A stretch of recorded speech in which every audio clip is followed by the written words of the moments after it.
আমরা বিগত 3 জুমা যাবৎ ধারাবাহিকভাবে তালাকের বিধান এবং বিবাহ সম্পর্কে আলোচনা শুনছিলাম। আজকে এই ব্যাপারে আলোচনা চলবে ইনশাআল্লাহ। গত জুমে আমরা আলোচনা শুনেছিলাম সূরাতুত তালাক থেকে। সূরাতুত তালাকের 4 নং আয়াত পর্যন্ত আমরা আলোচনা শুনেছিলাম। আজকে তেলাওয়াতকৃত আয়াত হলো 5 নং থেকে। তেলাওয়াতকৃত আয়াতের মাঝে তালাকপ্রাপ্ত নারী সম্পর্কে কিছু আলোচনা করেছেন। আল্লাহ রাব্বুল আলামিনকে ভয় করে চললে আল্লাহ পুরস্কার দান করবেন সে সম্পর্কে আলোচনা করেছেন। তো সূরাতুত তালাকের তালাক শব্দের অর্থ গত জন্মে বলছিলাম কি, বিচ্ছিন্ন করে দেওয়া, বন্ধন মুক্ত করে দেওয়া, অর্থাৎ বিবাহকে ভেঙে দেওয়ার নামই হলো তালাক। তো তালাকের প্রকারভেদ রয়েছে। গত জন্মে আমরা আলোচনা করেছিলাম তালাকের 3টা প্রকারভেদ নিয়ে। 1 নম্বর ছিল তালাকে হাসান, অতি উত্তম তালাক। 2 নম্বর ছিল তালাকে হাসান, এটা উত্তম তালাক। 3 নম্বর ছিল তালাকে বিদআত, মানে বিদআত তালাক। তো অতি উত্তম তালাক কি? সেটা হলো নারী যে মাসে পবিত্র অবস্থা থাকবে, যে মাসে স্বামীর সাথে তার স্ত্রী মিলেমিশে হবে না, সে মাসে 1 তালাক দেওয়া। 1 তালাক দিই এখানে অফ রাখা, আর সামনে কোনো তালাক না দেওয়া, পরবর্তী মাসে তালাক না দেওয়া, এরপরে তালাক না দেওয়া। তালাক তো সর্বোচ্চ 3 বার, কিন্তু অতি উত্তম তালাক হলো 1 বার। আল্লাহ চান না নারী পুরুষের মাঝে সংসার ভেঙে যাক, তালাক হোক। এটাকে এই জন্য বলা হয়েছে ইসলামের সবচেয়ে ঘৃণিত নিকৃষ্ট হালাল যদি থাকে তার মধ্যে এই একটা হলো তালাক। আল্লাহ চান না সংসার ভাঙবে। তো তাহলে 1 নম্বর তালাক কি? সবচেয়ে উত্তম তালাক কি? হাসান তালাক কি? স্ত্রী যে মাসে পবিত্র অবস্থায় থাকবে, হায়েজ অবস্থায় না, যে মাসে পবিত্র অবস্থায় থাকবে, এ মাসে স্বামীর সাথে তার মিলেমিশে হবে না, এই অবস্থায় 1 তালাক দেওয়া। 1 তালাক দিয়েই বসে থাকা। 1 তালাক দেওয়ার পরে যদি আপনার ওই মাস অতিক্রম করে 3 হায়েজ অতিক্রম করে যায় নারীর এরপরে, তাহলে সে নারী অটোমেটিকভাবে তার স্বামীর সাথে কি সম্পর্ক বিচ্ছিন্ন হয়ে যাবে। তাহলে 3 তালাক দেওয়ার তো কোনো প্রয়োজনই নেই, 2 তালাক দেওয়ারও কোনো প্রয়োজন নেই। 1 তালাক দিলে তো নারী 3 হায়েজ পর্যন্ত অপেক্ষা করবে, অন্তত 3 মাস 10 দিন অপেক্ষা করবে। তা 3 মাস 10 দিন পরে বিয়ে ভেঙে যায়। তবে সুবিধাটা কি? এই নারী যদি আবার ইচ্ছা করে স্বামীর সাথে আসার, আবার এই পুরুষও আনার ইচ্ছা করে, তাহলে 3 হায়েজের পরে আবার নতুন বিয়ে করে নিয়ে আসতে পারে। এখানে কোনো হিল্লা বাহানার কোনো প্রয়োজন নেই, আর এক জায়গায় বিয়ে দেওয়ার কোনো প্রয়োজন নেই। কিন্তু 3 হায়েজের ভিতরেই যদি স্বামী তাকে ফিরিয়ে আনে, তাহলে আর বিয়ের কোনো প্রয়োজন নেই। তাহলে এটা অতি উত্তম তালাক। তালাক দেওয়ার পর মাথা যখন ঠিক হয়ে যায়, তখন চিন্তা করে কি করলাম। তাহলে এইভাবে তালাক দিলে তার কোনো সমস্যাই থাকে না। ওই নারী 10 বছর বাপের বাড়ি থাকে, বিয়েও বসে নাই, এই পুরুষে বিয়ে করে বিবাহ করছে, আবার প্রয়োজন হয়েছে ওই নারীকে আনবে, সেই নারীও আসবে, নতুন বিয়ের মাধ্যমে আসতে পারবে, নতুন মহারণা রিটার্ন হবে, সাক্ষী হবে। তাহলে এটাই হলো সবচেয়ে অতি উত্তম তালাক। তাহলে এরপরে উত্তম তালাক কি? এটা অতি উত্তম তালাক, আর একটা হলো উত্তম তালাক। তালাকে হাসান 2 নম্বর কি? 2 নম্বর হলো নারী এই একে পবিত্র অবস্থায় মিলামেশা ছাড়াই যে মাসে মিলবে না সেই মাসে 1 তালাক দিবে। দ্বিতীয় মাসে যে নারী যখন পবিত্র অবস্থা হবে তখন আবার 1 তালাক দিবে। তৃতীয় মাসে নারী যখন পবিত্র অবস্থা থাকবে, হায়েজ বাড়তে পর্যন্ত, তখন 1 তালাক দিবে। তাহলে 3 তালাক হয়ে গেল। এটা হলো অতি উত্তম তালাক, মানে এটা হলো উত্তম তালাক। তাহলে এই 3 তালাক দেওয়ার পরে সমস্যা হলো, 3 তালাক যদি দিয়ে দেয়, তাহলে ওই নারী আর এক জায়গায় বিয়ে বসবে বিদ্যুতের শেষে। সেই পুরুষ ইচ্ছা করে তার সাথে ঘর সংসার হতে হবে, রাত্রি যখন হতে হবে। এরপরে সেই পুরুষ যদি তালাক দেয়, তাহলে আবার ইদ্যুৎ শেষে এই প্রথম পুরুষ আনতে চাইলে তার সাথে আবার নতুন করে বিয়ের মাধ্যমে আসতে পারবে। এটার নাম বলা হয় ইসলামে হালাল বা হিল্লা। কিন্তু আমাদের সমাজে হিল্লাটা কেমন করে নিয়েছি? চুক্তি করে, তুমি বিয়ে করে 2-5 দিন রাখি, এরপর আমাকে আবার দিয়ে দিও। হাদিস ইতিমধ্যে শুনেছেন যে এইরকম হিল্লা করালে হালাল হবে ঠিকই, কিন্তু আল্লাহ রাসূলের লানত, যে করায়, যার জন্য করায়, তার জন্য আল্লাহ রাসূলের লানত, অভিশাপ, মহা কঠিন গুনাহ। তাহলে এটা আমরা কেন করবো? এদিকে যাওয়ার দরকারটা কি? তালাক যদি দিতেই হয়, যখন সংসার আমার টিকবেই না, তখন আমরা 1 তালাকই দেবো। কথা বুঝেছেন? তাহলে এটা হলো উত্তম তালাক। তালাকে বিদাত কি? তালাকে বিদাত হলো একই সাথে একই বৈঠকে 3 তালাক দেওয়া, কিংবা নারী যে মাসে হায়েজ অবস্থা থাকে সে মাসে তালাক দেওয়া, একসাথে আইন তালাক, বাইন তালাক, তোকে দিলাম 3 তালাক, এই সমস্ত কথাগুলো বলা, এগুলো তালাকে বিদাত। এবং এর মাধ্যমে তালাক তো হবেই এবং গুনাহও হবে, কবিরা গুনাহও হবে। তালাক তো হবেই হবে, সাথে গুনাহগার হয়ে যাবে। তার দরকারটা কি? আমি একসাথে 3 তালাক দিলাম, গুনাহ করলাম, তারপর আবার পস্তাইলাম, তারপর আবার আমার জন্য চেষ্টাও করলাম, তার লাভটা কি হলো? তাহলে তালাক যদি দিতে হয় তাহলে এক তালাক। আর আল্লাহ বলছেন আর তলাক আর ওয়াতান, যদি এরপর দিতে চাও তাহলে দুইবার, এবার চুপ থাকো আর সামনে আগেও না। কথা বুঝেছেন? তাই দুই তালাক দেওয়ার পরে আবার ওই নারীকে ইদ্যতের শেষে নতুন বিয়ে করে আনার সুযোগ আছে, কিংবা ইদ্যতের ভিতরে তাকে আবার বিয়ে ছাড়াই স্বামী ফিরে আনতে পারবে ইদ্যত শেষ হওয়ার আগে। এখানে তো সুযোগ আছে। তাহলে আমি 3 পর্যন্ত যাবে কেন ভাই? একসাথে 3 তালাক দিয়ে গুণও করলাম, তালাকও হলো, পস্তাইলাম। তাহলে তালাক হবে কয়বার? একবার। এটা হলো অতি উত্তম তালাক। যদি এরপর দিতে হয় তাহলে আরেক তালাক পবিত্র অবস্থা, এটা হলো উত্তম তালাক। এরপরে তৃতীয় মাসে নারীকে অভিষ্ট হয়ে এক তালাক, এটা হলো উত্তম তালাক। কথা বুঝেছেন? তাহলে তালাক 2 বার, 3 বারের দিকে যাওয়ার দরকার নেই, সর্বোচ্চ একবার দেয় অতি উত্তম তালাক। এটাই হলো সুন্নাহ। এভাবেই তালাক দেওয়া উচিত যদি সংসার ভাঙার কোনো প্রয়োজন হয়। তো সূরা নিসা আল্লাহ তাআলা আলোচনা করেছেন, যদি নারী অবাধ্য হয় তাহলে তাকে কি করো? প্রথম ফাইযুহুন্না, তাদেরকে উপদেশ দাও। উপদেশ দিতে থাকো, তাকে ভালো করার চেষ্টা করো। তারপর যদি সে ভালো হয়ে যায় তো বেশ ভালো। এরপর যদি ভালো না উপদেশ দিতে থাকো, তারপরে কি করো? অহজুরহুন্না ফিল মাদাজি'i, উপদেশে কাজ হচ্ছে না, চেষ্টা বহুত করেছো, এখন বিছানা পৃথক করে দাও, একসাথে ঘুমাবে না, আলাদা। নারী যদি বুদ্ধিমতী হয় তাহলে সে চিন্তা করবে আসলেই তো আমি অনেক খারাপ হয়ে গেছি, তাহলে স্বামী আজকে আমাকে পৃথক করে দিল, নিশ্চয়ই আমি অনেক খারাপ। বুঝেছেন? তো এটাও যদি কাজ না হয়, আল্লাহ বলছেন অদ্রিবুহুন্না, তাদেরকে হালকা প্রহার করো, তাদের মান সম্মানে আঘাত দেওয়ার জন্য। কথা বলতেছেন? হালকা প্রহার মানে কি? এখানে ব্যাখ্যা হলো এমনভাবে গায়ে একটু হালকা টাচ করা যাতে সে ব্যথা না হয়, মেডিকেলে যাওয়া না লাগে, ওষুধ খাওয়ানো না লাগে, এরকম হালকা টাচ করা, যাতে যদি একটু বুদ্ধি তার মধ্যে থাকে তাহলে বুঝবে যে আসলে আমি অনেক খারাপ হয়ে গেছি, তো স্বামী এতদিন আমার হাত তুলে নেয়, আজকে কেন হাত তুললো। এই 3 পদ্ধতি স্বামীর হাতে। এরপর যদি ভালো না হয় তাহলে আল্লাহ বলছেন উভয় পরিবার থেকে বিচারক ডাকো, তারা এসে সমস্যা শুনবে, সমাধান করার চেষ্টা করবে। সমস্যার সমাধান করার চেষ্টা করার পরে যদি সমস্যা সমাধান না হয়, মিলানো সম্ভব না হয়, তাহলে তারা ওই মজলিস তাদের মধ্যে পৃথক করে দিবে তালাকের মাধ্যমে। এ হলো পদ্ধতি। কিন্তু আমরা করি কি? তো এটা হলো আগের আলোচনার মানে পূর্ণ আলোচনা।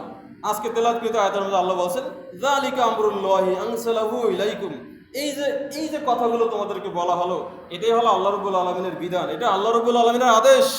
এভাবেই তোমরা তালাক দিবে। তালাক দিলে তালাকের পরে কি করবে? এভাবেই করতে হবে যেগুলো বর্ণনা করা হলো। আনসালাহু ইলাইকুম, যে বিধান আল্লাহ তোমাদের উপর নাজিল করেছেন। আমাইয়াত্তাকিল্লাহ, আল্লাহ বলছেন যে ব্যক্তি আল্লাহকে ভয় করবে। আল্লাহ কিন্তু এই সূরায় কয়েকবার বলছেন আমাইয়াত্তাকিল্লাহ, যে ব্যক্তি আল্লাহকে ভয় করবে, ইউকাফির আনহু সাইয়্যাতি, আল্লাহ তাআলা তার পাপগুলো মোচন করে দিবেন, মিটিয়ে দিবেন, তার আমলনামা থেকে মুছে দিবেন, দূর করে দিবেন। ওয়ায়ুযিম লাহু আজরা, আর আল্লাহ তাআলা তাকে মহান পুরস্কার দান করবেন। তাহলে আল্লাহকে ভয় করার লাভটা কি? আল্লাহ আমার আমলনামা থেকে পাপগুলো মুছে দিবেন। অন্যায়তে আছে আল্লাহ আমলনামা থেকে পাপগুলো মুছে দিয়ে ওখানে নেকে পরিপূর্ণ করে দিবেন। এখানে নেকে পরিপূর্ণ করার আবার দুই অর্থ। এক অর্থ হলো পাপের পরিবর্তে যত পাপ ছিল তার পরিবর্তে আল্লাহ নেক দিয়ে দিবেন, ভালো পথে ফিরে আসার কারণে, তওবা করার কারণে, আল্লাহকে ভয় করার কারণে। আর দ্বিতীয় ব্যাখ্যা হলো না, পাপের পরিবর্তে আল্লাহ ওই পরিমাণ নেক দিবেন না, কিন্তু তার পাপগুলো মুছে দিবেন, সামনে থেকে নেক লেখা শুরু করবেন। কথা বুঝেছেন? তাহলে আল্লাহকে জীবনের সর্বক্ষেত্রে ভয় করে চলা, এখানে তালাকের ক্ষেত্র, বিয়ে শাদীর ক্ষেত্রে আল্লাহকে ভয় করে চললে লাভটা কি হবে? আমলনামা থেকে পাপ মুছে দেওয়া হবে এবং আল্লাহ মহান পুরস্কার প্রতিদান দান করবেন। আল্লাহ তাআলার মহান পুরস্কার প্রতিদান হলো জান্নাত, আর জান্নাতের সর্বশ্রেষ্ঠ প্রতিদান আর পুরস্কার হলো স্বয়ং আল্লাহ রাব্বুল আলামিনের সাথে সাক্ষাৎ। এজন্য আল্লাহ বলেন মান কানা ইয়ারজু লিকা রাব্বিহি ফালইআমাল আমালান সালিহাও ওয়া লা ইউশরিক বিইবাদাতি রাব্বিহি আহাদা, যে ব্যক্তি তার রবের সাথে সাক্ষাতের আশা করে সে যেন নেকের কাজ করে, এবং তার রবের সাথে তার মালিকের সাথে কাউকে শরীক না করে, শিরক না করে, তাহলে সেই রবের সাক্ষাৎ লাভ করা যাবে। শিরক করলে শিরকের গুনাহ আল্লাহ ক্ষমা করবেন না। তো পরবর্তী আয়াতে আল্লাহ বলেন আসকিনুহুন্না মিন হাইসু সাকানতুম মিন ওয়াজদিকুম। এখন তালাকপ্রাপ্ত নারীকে এক তালাক দেওয়া হলো, 2 তালাক দেওয়া হলো, এখন 1 তালাক 2 তালাক দিয়ে গিয়ে তাকে ঘর থেকে বিদায় করে দিতে হবে? গত জুমার আলোচনায় কি শুনেছিলেন? না, তাকে ঘর থেকে বিদায় করে দিতে হবে না, কারণ সে এখন আপনার স্ত্রী আছে, তালাক দিয়েছেন। আপনি যদি বলেন আমি তোমাকে আবার গ্রহণ করে নিলাম, তাহলে সে এখন স্ত্রী, আর নতুন বিয়ে শাদীর দরকার নেই, বাপের বাড়ি পাঠানোর দরকার নেই। যাকে তালাকে রাজি বলে, স্বামী অধিকারটাকে ফিরিয়ে আনার জন্য। এক তালাক দিলে স্বামী অধিকারটাকে ফিরিয়ে আনার জন্য 3 হাজার যাওয়ার আগেই সে নিয়ে আসতে পারবে, নতুন বিয়ের কোনো দরকার নেই। 2 তালাক দিলেও একই কথা, 3 হাজার শেষ হওয়ার আগেই তাকে নিয়ে আসতে পারবে, নতুন বিয়ের কোনো প্রয়োজন নেই। ইদ্যত অতিক্রম করে যাবে, নতুন বিয়ে সাথে পড়ানো হবে, সাক্ষী লাগবে, মহারণা রাখবে, কিন্তু হিল্লা বাহানা লাগবে না। তো আল্লাহ বলছেন আসকিনু হুন্না, তোমরা তাদেরকে ঘরে থাকতে দাও। মিন হাইসু সাকানতুম মিন ওয়াজদিকুম, তোমাদের সামর্থ্য অনুযায়ী তোমরা এতদিন যেখানে বসবাস করছিলে সেখানেই তাদেরকে থাকতে দাও। এক তালাক দিয়েছো তো কি হয়েছে? তোমার সাথে সম্পর্ক তো এখনো বিচ্ছিন্ন হয়ে যায় নাই, এখনো সুযোগ আছে তো তাকে রাখার। অর্থাৎ তাকে তোমার ঘরেই থাকতে দাও, তো থাকতে দাও, তুমি তাকে আবার গ্রহণ করে নিলেই হলো। ওয়ালা তুদারুহুন্না লিতুদাইয়িকু আলাইহিন্না, খবরদার তাদের প্রতি কঠিনতা চাপানোর জন্য, তাদের প্রতি সংকীর্ণতা চাপিয়ে দেওয়ার জন্য তাদেরকে ক্ষতি করো না, ক্ষতিগ্রস্ত করো না, ক্ষতিগ্রস্ত কোনো মন তোমরা তৈরি করো না। ওয়াইন কুন্না উলাতি হামলিন ফানফিকু আলাইহিন্না হাত্তা ইয়াদানা হামলাহুন্না। এখন তালাক তো দিয়েছে, তালাকের পরে যদি তোমার স্ত্রী গর্ভবতী হয়ে থাকে, এখানে মাসলা মনে রাখতে হবে, বিশেষ প্রয়োজনে যদি কোনো ইসলামিক ডাক্তার, মুসলিম ডাক্তার এরকম সার্টিফাই করে যে নারী যদি গর্ভবতী হয়ে গিয়েছে, সন্তান যদি হয়, তাহলে সন্তানেরও জীবনের ঝুঁকি আছে, নারীও গুরুতর অসুস্থ হওয়ার ঝুঁকি আছে, তখন ওই সন্তান অর্থাৎ গর্ভবতী নারীকে কি করে, এমআরআই করে না কি করে, এভাবে করে ফেলার সুযোগ আছে, অর্থাৎ 4 মাস হওয়ার আগে। 4 মাস হওয়ার, কারণ 4 মাস হয়ে গেলে আল্লাহ তাআলা ওই গর্ভে বাচ্চার ভিতরে প্রেরণ দিয়ে দেন। যখন ভ্রূণ অবস্থা থাকে, এখনো প্রেরণ আসে নাই, তখন তাকে ফেলে দেওয়ার সুযোগ আছে বিশেষ শর্ত সাপেক্ষে। কিন্তু যখন 4 মাস অতিক্রম হয়ে যায়, তখন প্রেরণ চলে আসে, তখন আর কোনো মতেই সেই সন্তানকে নষ্ট করার কোনো সুযোগ নেই। যদি করে তাহলে মানুষ হত্যার গুনাহ হবে। আর মানুষ হত্যার গুনাহ কি? যে একজন ব্যক্তিকে অন্যায়ভাবে হত্যা করলো, সে যেন সারা পৃথিবীর মানুষকে হত্যা করলো, এত পরিমাণ গুনাহ তারা হবে। এখন নারী যদি গর্ভবতী হয়ে থাকে তাহলে কি হবে? আল্লাহ বলছেন এখন নারী গর্ভবতী, এই নারী সন্তান প্রসব করার পূর্ব পর্যন্ত তোমরা তাদের খরচ দাও। তালাক দিয়েছো ঠিক, কিন্তু তোমার সন্তান তার গর্ভে আছে, তাকে এই খরচ দিতে হবে। সন্তান হওয়া পর্যন্ত তার ব্যয়ভার তোমায় বহন করতে হবে, সে তোমার ঘরে থাকুক কিংবা বাপের বাড়ি চলে যাক। ফাইন আরদানা লাকুম ফাতুহুন্না উজুরাহুন্না, যদি তোমাদের জন্য অর্থাৎ তোমাদের সন্তানের জন্য বা সন্তানকে সেই নারীরা, তালাকপ্রাপ্ত নারীরা দুধ পান করায়, তাহলে ওই দুধ পান করার বিনিময়ে তাদেরকে দিয়ে দাও। লক্ষ্য করছেন? ওদিকে নারী চলতে যা লাগবে তা দিতে হবে, সন্তান হয়ে গেলে যদি দুধ পান করে তাহলে তার পারিশ্রমিক দিতে হবে। কারণ সন্তানের সম্পর্কে বাপের দিকে, মায়ের দিকে নয়। কার দিকে হয়? বাপের দিকে। এই জন্য ওই নারী যদি সন্তান লালন পালন করে তাহলে বিনিময় দিতে হবে, চুক্তি অনুযায়ী বিনিময় আমাকে এই পরিমাণ খরচ দিতে হবে। আল্লাহ বলছেন ওয়াতামিরু বাইনাকুম বিমারুফ, তোমাদের মধ্যে তোমরা পরামর্শ করে নাও, সঙ্গত পরামর্শ, ন্যায় সঙ্গত পরামর্শ। এমন পরামর্শ করি না যাতে গ্যাঞ্জাম তৈরি হয়, ভালো পরামর্শ করে নাও। ওয়াইন তাআসারতুম, যদি তোমরা উভয়ই অনুমনীয় হও যে সন্তান নারীকে দেবে না কিংবা নারীও দেবে না কিংবা দুধ পান করাবেই না, এরকম হয় না তালাক দেওয়ার পরে তোমার সন্তান তুমি নিয়ে যাও, আমি গেলাম।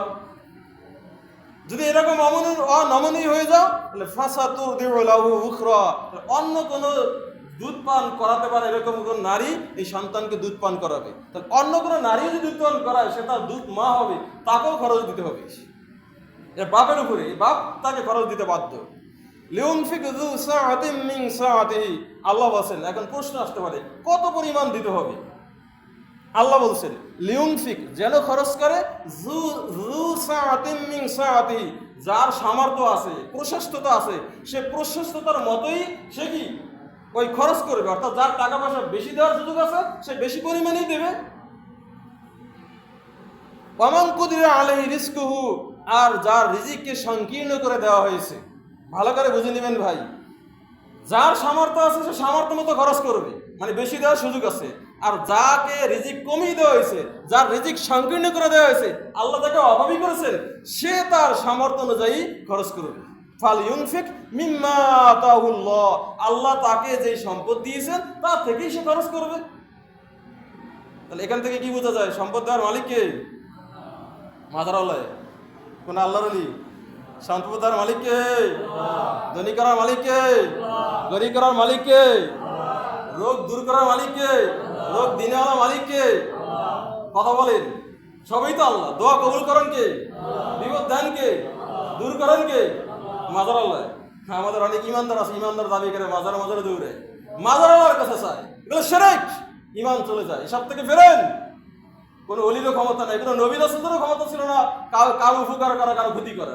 স্বয়ং আল্লাহ রাসূল নিজে বলেছেন, আমি নিজের উপকার করার কোনো শক্তি রাখি না, ক্ষতি করারও কোনো শক্তি রাখি না। ওয়ালা আমলিকু লিনাফসি নাফআ ওয়ালা দাররা, সূরা আন-নাহলের মধ্যে আল্লাহ বলেছেন, আমি নিজে নবী বলছি, আমি নিজে নিজের ক্ষতি করার অধিকার রাখি না, শক্তি রাখি না, আর কোনো উপকার করার শক্তি রাখি না, কি ক্ষমতা রাখি না। তাহলে নবীর যদি এই ক্ষমতা না থাকে, তাহলে এরপরে কোন আউলিয়া, কোন মাজার আল্লাহর ক্ষমতাটা কোথা থেকে আসলো? তাহলে এগুলো ভুয়া, এগুলো কি ভুয়া। তো আল্লাহ বলছেন, যার রিজিক কমিয়ে দেওয়া হয়েছে, আল্লাহ যাকে যে পরিমাণ রিজিক দিয়েছেন সেই পরিমাণই সে খরচ করবে, সে পরিমাণই দান করবে। লা ইউকাল্লিফুল্লাহু নাফসান ইল্লা মা আতাহা, আল্লাহ বলেন, আল্লাহ যাকে যা দিয়েছেন এর বাইরে কোনো ব্যক্তিকে আল্লাহ অতিরিক্ত কষ্ট চাপাইয়া দেন না, কোনো কষ্ট চাপাইয়া দেন না, কোনো দায়িত্বভার চাপাইয়া দেন না। যাকে যে পরিমাণ সামর্থ্য দিয়েছেন তাকে সেই পরিমাণেই দায়িত্ব দিয়েছেন। সায়াজআলুল্লাহু বা'দা উসরিন ইউসরা, এখন হতে পারে যে তালাক দেওয়ার পরে সমস্যায় পড়তে পারে, কঠিনতায় পড়তে পারে, অসুবিধায় পড়তে পারে, কিন্তু আল্লাহ বলছেন ও সিনেই আল্লাহ এই কঠিনতার পরে, সংকটের পরে সহজতা দান করবেন, সুযোগ দান করবেন, সুখ দান করবেন, স্বচ্ছতা দান করবেন, সচ্ছলতা দান করবেন। তাহলে কষ্টের পরেই সুখ। ইন্না মাআল উসরি ইউসরা, ফাইন্না মাআল উসরি ইউসরা, আল্লাহ বলেছেন সূরা আল-ইনশিরার মাঝে যে নিশ্চয় কষ্টের পরে সুখ, নিশ্চয় কষ্টের পরেই সুখ, কঠিনতার পরেই সহজতা রয়েছে। অতএব বিপদে আপদে মুসিবতে পড়লে ফিরতে হবেই আল্লাহর দিকে। কার দিকে? এজন্য আল্লাহ বলেন ওয়াস্তাইনু বিস-সাবরি ওয়াস-সালাহ, তোমরা আল্লাহর কাছে সাহায্য চাও ধৈর্য ধারণ করে এবং নামাজের মাধ্যমে, সালাত কায়েম করার মাধ্যমে। তো সাহায্য চাওয়ার জন্য আল্লাহ এখানে দুই কথা বলেছেন, আগে ধৈর্য ধারণ করো, হতাশ হইও না, নামাজ পড়ো, আল্লাহর কাছে সাহায্য প্রার্থনা করো। আল্লাহ বলেছেন সূরা নাসরের মধ্যে আল্লাহ কি বলেছেন? ফাসাব্বিহ বিহামদি রাব্বিকা ওয়াস্তাগফিরহু, তুমি তোমার রবের প্রশংসার সাথে তার তাসবিহ পড়ো, এরপর তার কাছে ক্ষমা প্রার্থনা করো। আল্লাহর কাছে ক্ষমা প্রার্থনা করতে হলে, কিছু চাইতে হলে তার প্রশংসা, গুণ কীর্তন, দোয়া, দরুদ, নবীর প্রতি এভাবে করতে হয়, ধৈর্য ধারণ করতে হয়, সালাত তথা নামাজ আদায় করতে হয়, এবার আল্লাহর কাছে দোয়া এবং তাওফিক চাইতে হয়। কথা বলতেছেন তো? এবার আল্লাহ বলেন ওয়াকাইয়িম মিন ক্বরিয়াতিন আতাদ আন আমরি রাব্বিহা ওয়া রুসুলি ফাহাসাবনাহা হিসাবান শাদীদান ওয়া আযাবনাহা আযাবান নুকরা। আল্লাহ এখন শাস্তির কথা বলছেন। কতই না জনপদ, কতই না গ্রাম এমন ছিল যে আতাদ আন আমরি রাব্বিহা, সেই গ্রামের অধিবাসীগণ, জনপদের অধিবাসীগণ তার রবের অবাধ্যতা করেছে, আইন মানে নাই, লঙ্ঘন করেছে। ও রুসুলি, রসুলদেরকে পর্যন্ত মানে নাই, অবাধ্য হয়েছে। ফাহাসাবনাহা হিসাবান শাদীদা, আল্লাহ বলেন আমি আল্লাহ তাদের কাছ থেকে, সেই জনপদবাসীর কাছ থেকে কঠিন হিসাব নিলাম। ও আযাবনাহা আযাবান নুকরা, আর আমি তাদেরকে কঠিন এবং লাঞ্ছনাদায়ক, মন্দজনক দিয়ে এভাবে শাস্তি দান করলাম। কি আদ জাতির কথা, সামুদ জাতির কথা, কওমে লূতের কথা, ফিরআউনের কথা, সাদ্দাতের কথা, নমরুদের কথা কি আমাদের জানা আছে না? আল্লাহ কেমন শাস্তি তাদেরকে দিয়েছিলেন? হ্যাঁ, লূত আলাইহিস সালামের জাতির লোকদেরকে কি করেছিলেন? 7টা গ্রামকে জিবরিল আলাইহিস সালাম উঠে নিয়ে গেছেন আকাশ পর্যন্ত, সেখান থেকে নিয়ে উল্টে ছেড়েছেন। এখনো জর্দানে রয়েছে ডেড সি হিসাবে, মানুষ এখন আনন্দ করতে যায়, দেখতে যায়। সেখানে পানিগুলো এমন যেখানে কোনো প্রাণী বসবাস করতে পারে না, এবং এই পানিতে কোনো মানুষও ডুবে যায় না। ডেড সি, মৃত সাগর নাম রয়েছে, সেটা ছিল লূত আলাইহিস সালামের এলাকা। হাদিসে রয়েছে এত কাছাকাছি নিয়েছেন আসমানের ফেরেশতারা পর্যন্ত এই পশু পাখি, জন্তু জানোয়ার, মানুষের চিল্লাচিল্লি শুনেছেন, সেখান থেকে উল্টে ছেড়েছেন। এমন ভাবে পড়েছে একবার গর্ত হয়ে গেছে, ডেড সি, মৃত সাগর যার নাম হয়ে গিয়েছে, এখনো রয়েছে। এই ছিল লূত আলাইহিস সালামের। তাহলে আল্লাহ তাআলা শাস্তি যখন ধরেন তখন ভালোভাবেই ধরেন, আর ঢিল দিলে তো ঢিল দিয়ে রাখেন, কিন্তু এটা মনে রাখতে হবে যারা অবাধ্য একদিন না একদিন তারা ধরা পড়বে। অতএব আল্লাহ পাকের আদেশের বিপরীত করা কখনোই উচিত নয়, সেটা বিয়ে শাদীর ক্ষেত্রে নয়, তালাকের ক্ষেত্রে নয়, জীবনের কোনো ক্ষেত্রেই নয়, এবং আল্লাহ রসুলেরও আদেশের বিপরীত করা উচিত নয়। তো এরপরে আল্লাহ তাআলা মুমিনদের জন্য উপদেশমূলক অনেক কথা বলেছেন, সেদিকে আজকে যাওয়ার সুযোগ নেই।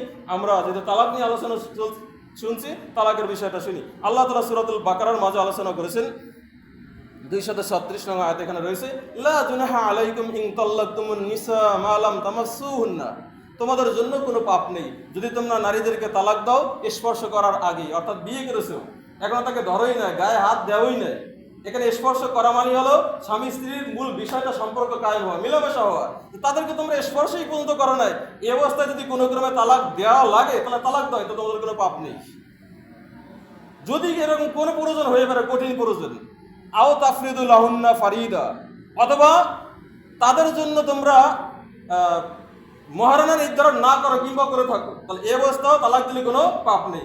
মহারণা নির্ধারণ করলে পুরো মহারণাই দিতে হবে যদি স্বামীর দোষের কারণে তালাক হয়।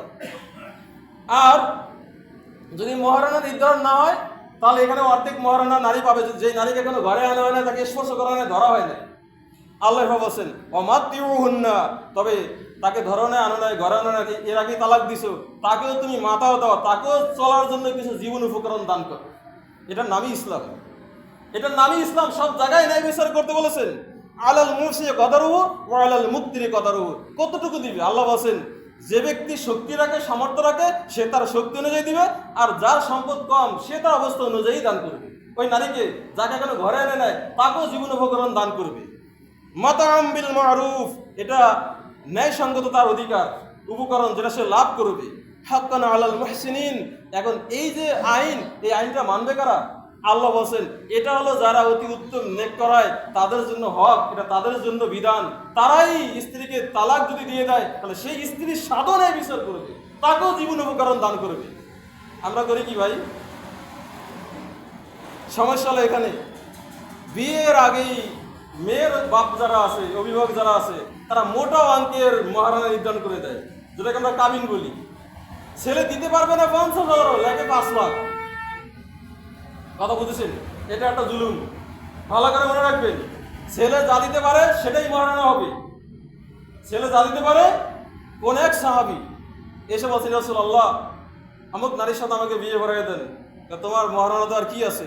আমার কিছুই নেই।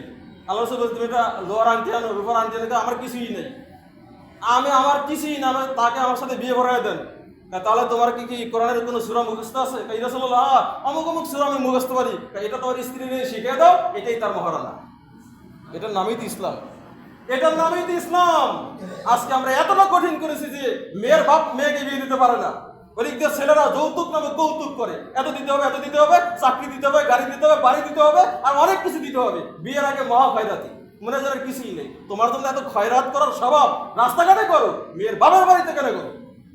হ্যাঁ, এই বউ সারা জীবন স্বামীকে সম্মান দিবে, সেটা বুঝবে স্বামীর কি আছে। বাপের বাড়ি তাকে করছে খয়রাতি, মহা ভিখারি, শুধু ভিখারি। এই স্ত্রীর কাছে সে জোর গলায় কোনো কথা বলতে পারবে না। মাসালা মনে রাখতে হবে যুবক, মেয়ের বাপের বাড়ির কাছ থেকে ইনি বিনি হোক, যেভাবে হোক, কৌশলে হোক, একটা সুতা সুরিও দাবি করা যাবে না। আর এখন যেটা সিস্টেম আমরা করে নিয়েছি, মেয়ের বাপের বাড়িতে বর যাত্রী 100 জন, 50 জন, 150 জন, যাইবে 100 জন, মাশাআল্লাহ, আর 50 জন বেড়ে যায়। ওদিকে খাদ্য টান করে, খাইতে পারে না। এরকম খয়রাতি করেন কা? জীবনে কম খাইছেন নাকি? হ্যাঁ, দাওয়াত দেয়, দাওয়াত দেয়, একজনের দেয় যায় 5 জন। এরকম বহু ঘটনা ঘটে। মনে রাখবেন, মেয়ের বাপের বাড়িতে শুধু মেয়ে, ছেলের পরিবারের পক্ষ থেকে কয়েকজন যাবে, কিংবা ছেলে যাবে, তার অভিভাবক যাবে, মেয়েকে নিয়ে আসবে। এই যে ওলিমা সুন্নাত, এটা হবে ছেলের বাড়িতে, এটা মেয়ের বাড়িতে নয়। হ্যাঁ, মেয়ের বাপ যদি দুনিয়ায় নিজের ইচ্ছাই খাওয়াইতে চায়, এটা জায়েজ, এটা সুন্নাত না। এটা জায়েজ, এটা সুন্নাত না। সুন্নাত হলো ছেলের বাড়িতে বউ নিয়ে আসবে, রাত্রি যখন হবে পরের দিন ওলিমা হবে, এটার নাম ওলিমা। আজকে আমরা ওলিমার বউবাদ কোথায় করি, বরযাত্রী বাদ কোথায় করি? ছেলের মানে মেয়ের বাবার বাড়িতে। মাঝে মাঝে দেখা যায় যে ছেলের বাড়িতে ফাঁকা, এখানে কিছুই নেই, কোনো আয়োজনই নেই। অতিরিক্ত জুলুম, এভাবে জুলুম করবেন না। যদি আজকে আমরা এই বিধানটা মানতাম তাহলে মেয়েদেরকে বিয়ে দেওয়াটা সহজ হয়ে যেত, বিয়ে শাদীটা সহজ হয়ে যেত। কিন্তু আজকে আমরা তার মাঝে কঠিন। আরো কি করি? দাওয়াত দিয়ে দেই, দাওয়াতের আশায় 5 লাখ খরচ করবো, 10 লাখ করবো, অসুবিধা কি? টেবিল নিয়ে বসে হোটেল তো পাচ্ছি, হারাম। আপনি যেই গজের পারবেন সেই গজের দাওয়াত দিবেন। ওই দাওয়াতি মেহমান যদি টেবিল ছাড়াই কিছু আপনাকে আগে পৌঁছিয়ে দেয় আত্মীয় হিসাবে, সেটা হবে হাদিয়া, আর এটা হবে জুলুম, এটা হবে ডাকাতি। এবার লিস্ট দেখে কে কত দিছে, এবার কম দিলে 5 জন খেয়ে গেছে, দিয়ে গেছে 1000, এটা বড় কিরিফি। আপনি মানে হোটেল পাচ্ছেন ব্যবসা করার জন্য? হ্যাঁ, শুধু বিয়ে নাই, কোন অনুষ্ঠানে এভাবে টেবিল পাতার কোনো সুযোগ নেই, এটা হারাম। অতএব ভালো করে মনে রাখতে হবে, বিয়ে সাথে দেন তো যা করি সব করি উল্টা, লাগাই মরিচ গাছ, আর আশা করি ফজলিয়াম হবে, ফজলিয়াম খাবো। হ্যাঁ, তো তাহলে আল্লাহ কি বলছেন?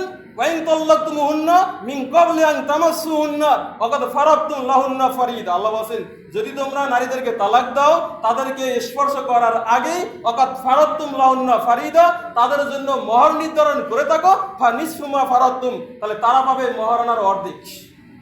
বিয়ে করেছেন, স্ত্রীকে কোনো কোনো আনন্দ নেবে, ঘটনা মাঝে মাঝে ঘটে, বিয়ে পর্যন্ত শ্বাস ভেঙে যায়, তাহলে ওই মহারণা নির্ধারণ করলে নারী পাবে কতটুকু? অর্ধেক। লেখেছেন 1 লাখ, পাবে 50। কিন্তু এটা কি মেয়ের বাপেরা মানে 1 লাখ লিখে গেছেন 1 লাখেই দিতে হবে, তাহলে সেখানেও জুলুম। তাহলে জুলুম দুই দিক থেকেই হয়। তো মা ফারাতুমিল্লাহ আন ইয়াফুনা আও ইয়াফুল্লাযী বিয়াদিহি উকদাতুন নিকাহ, তবে যদি এই মহারানাকে যার হাতে বিবাহের ক্ষমতা সে যদি ক্ষমা করে দেয় কিংবা কোনো নারী ক্ষমা করে দেয় তাহলে ক্ষমা হয়ে যাবে। সে দাবি না কেন আমার দেওয়ার দরকার নেই, তাহলে দেওয়ার দরকার নেই।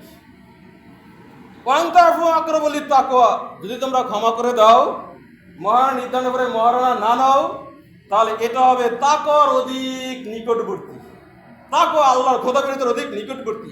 ওয়ালা তানসাল ফাদলা বাইনাকুম, খবরদার এতদিন তোমরা স্বামী স্ত্রী ঘর সংসার করেছো, অনেক অনেক মহব্বত তোমাদের মধ্যে হয়েছে, অনেক অনুগ্রহ দয়া হয়েছে, এগুলাকে ভুলে যেও না।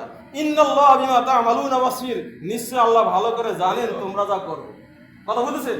এতদিন স্বামী স্ত্রী সংসার ছিল, আজকে তো সমস্যার কারণে স্ত্রীর প্রতি অবিচার কিংবা স্বামীর প্রতি অতিরিক্ত যৌতুক দাবি বা অতিরিক্ত মহারানা চাপ দাবি যে 5 লাখ কাবিন আছে 5 লাখ দিতে হবে, স্বামী দিতে পারবে না 1 লাখ, এটা না, এটা ক্ষমা করে দাও।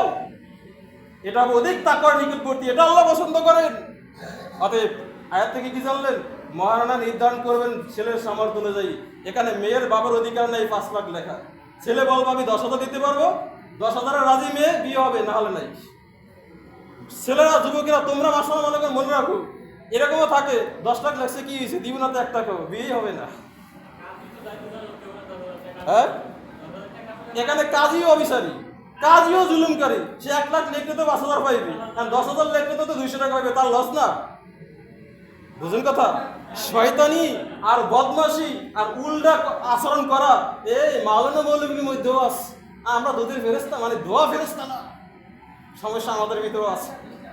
অতএব এটা ভালো করে মনে রাখতে হবে, যারা হকের প্রতীক মাসালা জানে, সঠিকভাবে আমল করে, তাদেরকে অনুসরণ করতে হবে। যারা জানে উল্টাপাল্টা করে, তাদেরকে অনুসরণ করার সুযোগ নাই, কারণ সেই সুযোগ বুঝে আপনার ঈমান নষ্ট করে।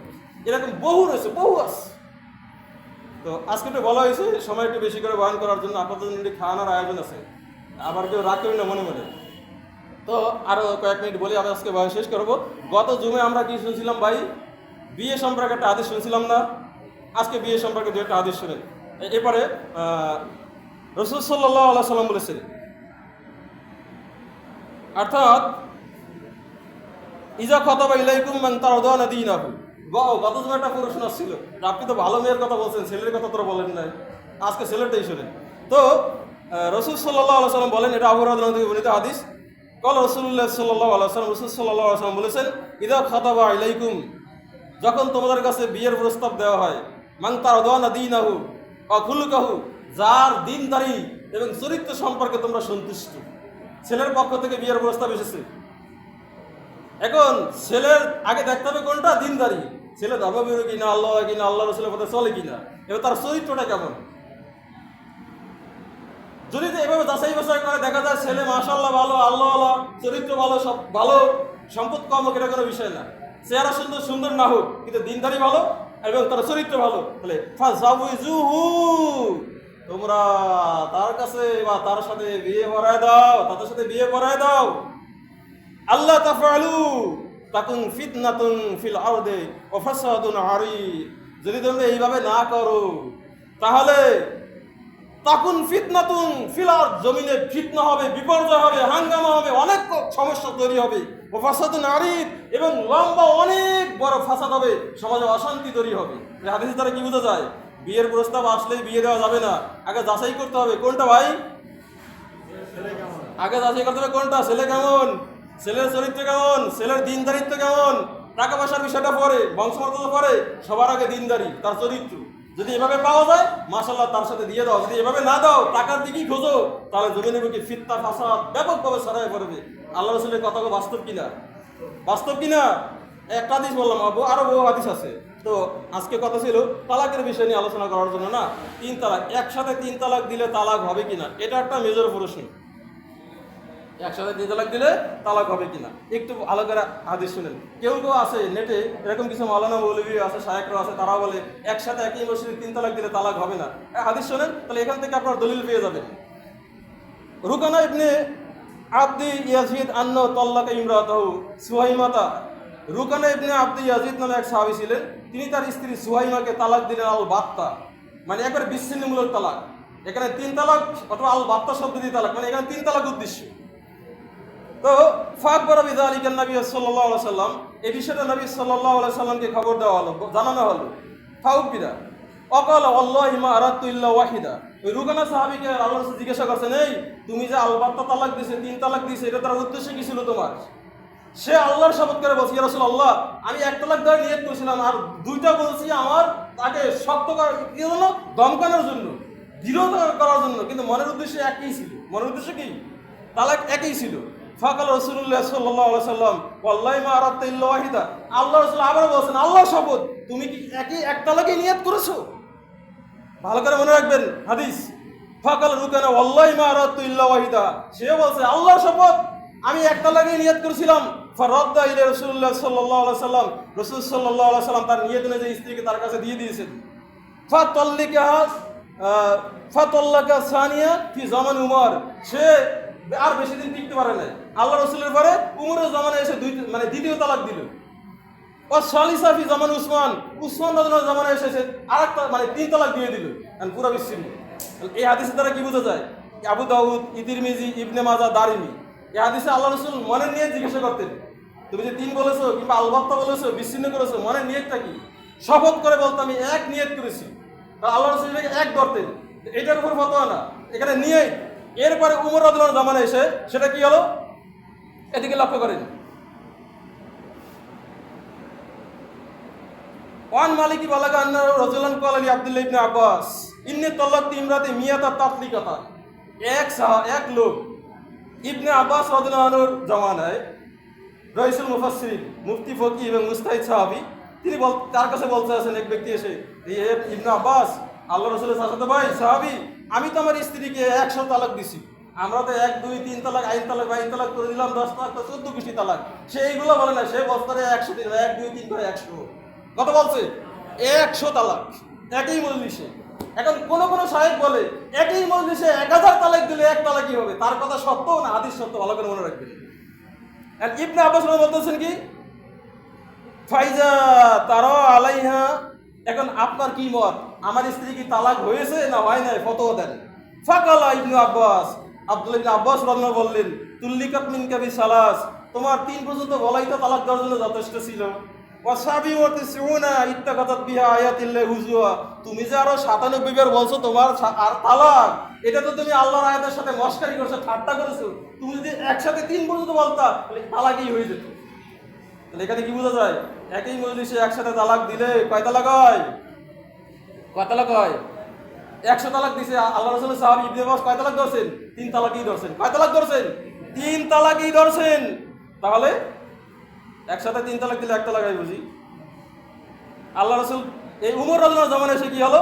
উমর রাদিয়াল্লাহু আনহু সম্পর্কে বলা হয় হাদিস যে উমর রাদিয়াল্লাহু জামানায় এসে লোকেরা যখন ব্যাপকভাবে তালাক দেওয়া শুরু করলো, তখন তিনি বলছেন আল্লাহর পক্ষ থেকে তার অনুমতি ছিল 3 মাসে 3 তালাক দেওয়ার জন্য। এখন যেহেতু তারা একই সাথে 3 তালাক দেয়, আজ থেকে একই সাথে 3 তালাকই কার্যকর হবে। বাস, আল্লাহ রাসূলের সাহাবী, জান্নাতের সার্টিফিকেট সাহাবী, খোলাফায়ে রাশিদিনের দ্বিতীয় খলিফা উমর রাদিয়াল্লাহু আনহু সিদ্ধান্ত দিয়ে দিয়েছেন একসাথে 3 তালাক দিলে 3 তালাক। এখন তার সিদ্ধান্ত পরিবর্তন করার ক্ষমতা কার আছে? এই ব্যাপারে সাহাবায়ে কেরাম ইজমা হয়েছে। এই ব্যাপারে আধুনিক জামানার সৌদি আলেমদের ফতোয়া করে সরকার বলছিল একসাথে 3 তালাক দিলে 3 তালাক হবে কিনা ফতোয়া দাও। সৌদি আলেমরা বসে একসাথে ফতোয়া দিছে একসাথে 3 তালাক দিলে 3 তালাকই হয়ে যাবে, 1 তালাক নয়। তাহলে মানবেন কারটা? কথায় কথায় বলে আমরা সৌদি আর মদিনার আলেমদেরকে মানি, আসলে মনে না জানলে সেটাও মানে না। আরো হাদিস আছে, আর আমি আগেই বলছি আমার 4 জুমার কথা বলছি, 4 জুমায় তালাক নিয়ে আলোচনা শেষ হবে না। এখন বুঝছেন আজকে সময় বেশি গেছে, 10 মিনিট বাড়াইতে বলছি কেন? আপনাদের বিশেষ অনুরোধে, অতএব কেউ রাগ করবেন, আমরা সূরা ছোট করে পড়বো, তাহলে এখানে 10 মিনিট পুষে যাবে, সমস্যা নেই। তো আল্লাহ আমাদেরকে সত্যিকার অর্থে কোরআন সুন্নাহ অনুযায়ী আমল করার তৌফিক দান করুন।